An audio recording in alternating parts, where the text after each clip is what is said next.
The Garage Rockers. Gabriel had hair the color of a sunset and a heart that beat in time with a rock and roll drum solo. More than anything in his 10 years of life, he wanted to be in a band. His bedroom wasn't just a room, it was a stage, a recording studio, and the future home of the world's greatest rock band. But every rock star needs a band. A one-boy band was just a boy with a guitar. He needed a drummer, someone with a steady beat. He thought of his best friend, Leo, who could turn anything into a drum kit, desks, lunch trays, even his own knees. He found Leo in his garage, surrounded by wires, circuits, and a half-finished robot. "I'm starting a band," Gabriel announced. Leo's eyes lit up. "A real band?" he asked, dropping a screwdriver. "I don't have drums, but I have something better." Leo proudly showed off his creation, a set of electronic pads connected to an old speaker. When he tapped them, they made a perfect thump-thump crash. "We have drums," Leo declared. "Now we just need more." Gabriel nodded. "We need a bass player."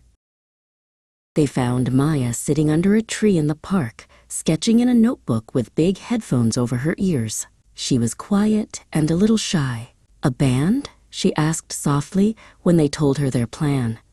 She looked down for a moment, then unzipped a long case next to her, revealing a shiny purple bass guitar. They had a guitarist, a drummer, and a bassist. They had everything, except a singer. Gabriel tried, but his voice squeaked on the high notes. Leo was too busy keeping the beat. And Maya just shook her head, her cheeks turning pink. Just when they thought their band was doomed, a voice drifted over the fence. It was loud, clear, and perfectly in tune. They peeked through a gap and saw their neighbor, Chloe, singing into a watering flowers. It took some convincing, and the promise of a lead roll, but Chloe agreed.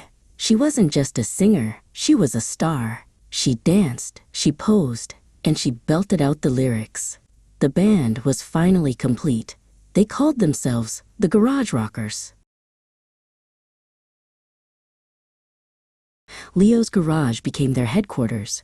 It was loud, messy, and perfect. They practiced every day after school, the sounds of Gabriel's guitar, Leo's drums, Maya's bass, and Chloe's voice mixing together to create something new, something theirs. Their first concert was in the driveway for their parents and a few bewildered neighbors. They weren't perfect, but as they played the last chord of their song, they knew this was just the beginning. They were the Garage Rockers, and they were ready to be heard.